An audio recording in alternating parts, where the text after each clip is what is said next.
soir, on va se transporter à l'autre bout du pays pour voir comment ça se présente dans l'Ouest canadien à 4 jours du vote. Je retrouve Frédéric Boily, qui est politologue à l'Université de Calgary. Bonjour Frédéric. Bonjour. Alors, je vous demanderais, de façon générale, on est après 4 semaines de campagne électorale dans l'Ouest canadien. Quel est le portrait de la situation? Comment ça se présente chez vous? D'abord, je pense qu'on pourrait distinguer entre les prairies et l'Alberta où la campagne électorale n'a pas été si chaudement disputée au sens où on le voit dans les sondages des intentions de vote ou dans les prairies en Alberta, c'est très fort pour les conservateurs, mais la situation est vraiment différente en Colombie-Britannique où là, vraiment, on a des courses et des luttes serrées entre tous les partis politiques. Les libéraux qui avaient fait des gains en Colombie-Britannique lors de l'élection de 2015, les conservateurs en retrait. Et là, avec la montée des néo-démocrates dans les Oui. sondages des intentions de vote, ça vient un peu compliquer le tableau, notamment parce qu'on pensait également que les Verts, du moins au début de l'élection, pouvaient faire des gains sur l'île de Vancouver. Et là, maintenant, les choses sont beaucoup plus complexes en Colombie-Britannique, où là, on pourrait assister à des luttes très serrées au soir de l'élection. Bon, justement, commençons par la Colombie-Britannique avec cette montée dans les sondages du NPD. Ça pourrait vouloir dire quoi pour les libéraux?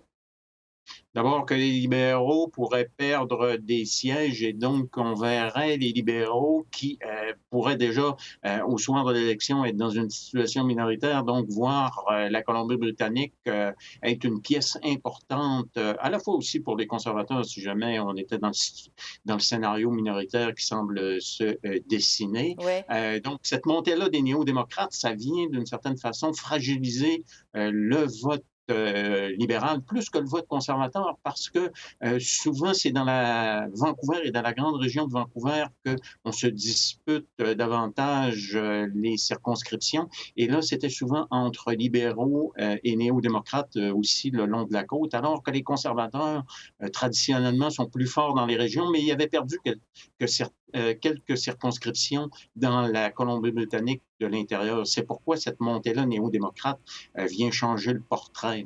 Ça a plus d'impact, donc, pour les libéraux. Juste un mot, Frédéric, sur la circonscription de Vancouver-Granville, qui était détenue par l'ancienne ministre Jody Wilson-Raybould, qui se présente maintenant comme indépendante. Comment ça se présente pour elle? Oui, habituellement, les candidatures indépendantes, c'est très difficile, mais là, dans le contexte de se faire élire ou réélire, mais dans le contexte de cette élection où là, les choses sont très serrées, Mme Wilson-Raybould a certainement un capital de sympathie qui est très fort et il est possible maintenant que ce capital de sympathie puisse se transformer en capital électoral et Mhm. donc ses chances de se faire réélire comme indépendante ne peuvent être écartées comme c'était le cas l'été dernier où on pensait qu'elle n'aurait aucune chance. Et donc là, elle a une possibilité là, de venir brouiller les cartes dans cette circonscription, notamment pour les libéraux. Donc, pourrait se retrouver députée indépendante le matin du Ouais. 22 octobre. J'aimerais qu'on se transporte maintenant là où vous vous trouvez, en Alberta. Évidemment, il n'y a pas beaucoup de suspense, c'est majoritairement conservateur. On surveille quand même quelques circonscriptions pour les libéraux, dans la région de Edmonton, celle de Randy Boissonneau, un Ouais. franco-albertain, et également celle du ministre Sohi, toujours dans la région de Edmonton. On dit que ces circonscriptions pourraient être en danger pour les libéraux. Qu'est-ce que vous pouvez nous dire Oui, là-dessus? oui, oui, oui, absolument, parce que la circonscription d'Edmonton-Millwoods de M. Sohi Oui. avait été remportée très difficilement par M. Sohi, moins de 100 voix. Et donc, il avait bénéficié en 2015, disons, de la vague qu'il y avait autour de la candidature de Justin Trudeau. Mais là, c'est pas le cas. D'ailleurs, on voit les candidats libéraux en Alberta cacher littéralement Justin Trudeau et n'a pas beaucoup en parler. Donc, pour M. Sohi, même s'il jouit d'une très bonne crédibilité, ça va être difficile de se faire élire. Pour M. Boissonneau également, c'est une circonscription Edmonton Centre qu'on avait arraché aux conservateurs qui la détenaient depuis quelques élections. Et donc, ça va être très difficile aussi pour lui de se maintenir Ouais. comme député, notamment parce que l'affaire SNC-Lavalin, M. Boissonneau a été passablement impliqué dans le comité qui en parlait. Et ça a créé certaines insatisfactions en Alberta. Les Et il y a libéraux, une dernière oui. pour les libéraux, oui. Et il y a une dernière circonscription qu'il faut surveiller aussi à Edmonton, Edmonton-Strathcona, qui appartient aux néo-démocrates. Et comme les néo-démocrates pourraient être un élément important si jamais on a un gouvernement minoritaire, donc cette circonscription-là qui était symbolique, le précédent chef conservateur, M. Layton, venait souvent en Alberta pour montrer que les néo-démocrates avaient une représentation nationale. Et donc, c'est important, cette circonscription, mais M. Singh n'est pas très bien vu en Alberta pour le moment. Bon. Les libéraux avaient réussi à faire élire 4 députés en Alberta en 2015. Est-ce que c'est possible que les troupes de M. Trudeau se retrouvent avec aucun siège dans votre province le matin du 22 octobre? Une réelle possibilité, c'est loin d'être impossible. Il pourrait y avoir une province pratiquement complètement bleue, peut-être avec une tache de rouge et une tache d'orange, mais guère beaucoup plus.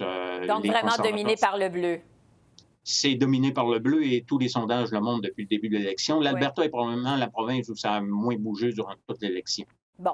Du côté de la Saskatchewan, on dit que le ministre Ralph Goodale, qui est vraiment un pilier du Parti libéral, je pense qu'il a été élu en 1993, est en danger dans sa circonscription, un comté qui pourrait également virer au bleu. Est-ce que c'est le cas? Oui, c'est une réelle possibilité également parce que la Saskatchewan et l'Alberta, d'une certaine façon, font cause commune, surtout depuis l'élection de Jason Kenney à la tête du gouvernement provincial. Et on a donc 2 gouvernements très opposés à la taxe carbone qui veulent tout faire dans ces 2 provinces, en fait, pour effacer l'influence libérale ou la présence libérale. Et donc, pour M. Goodale, cette fois-ci, ça pourrait être beaucoup plus difficile que par le passé. Est-ce que c'est une campagne électorale qui a soulevé les passions dans l'Ouest canadien, Frédéric?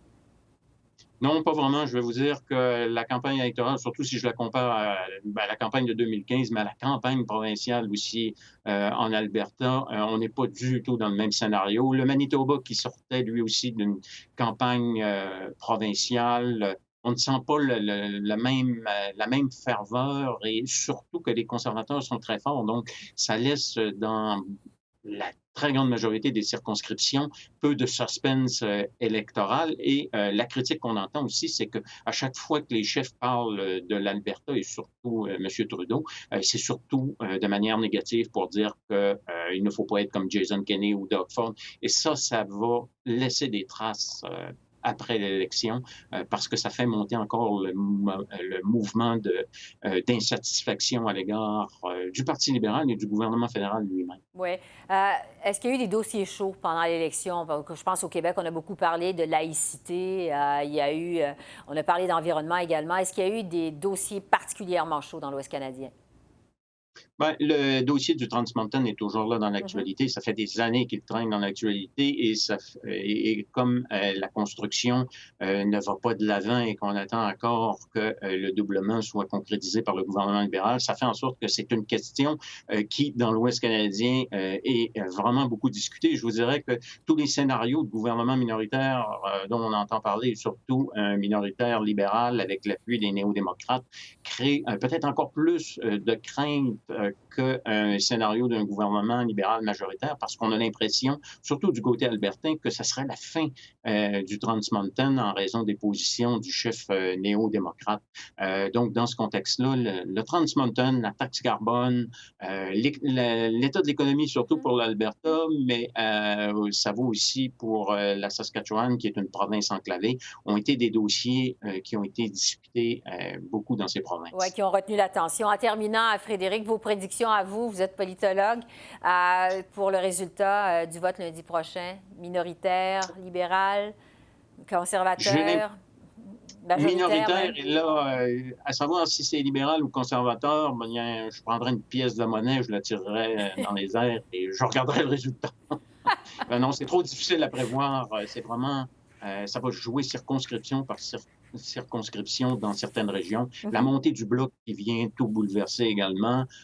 Donc, c'est vraiment un scénario extrêmement difficile à prévoir pour le moment. Oui, le suspense demeure entier à 4 jours du vote.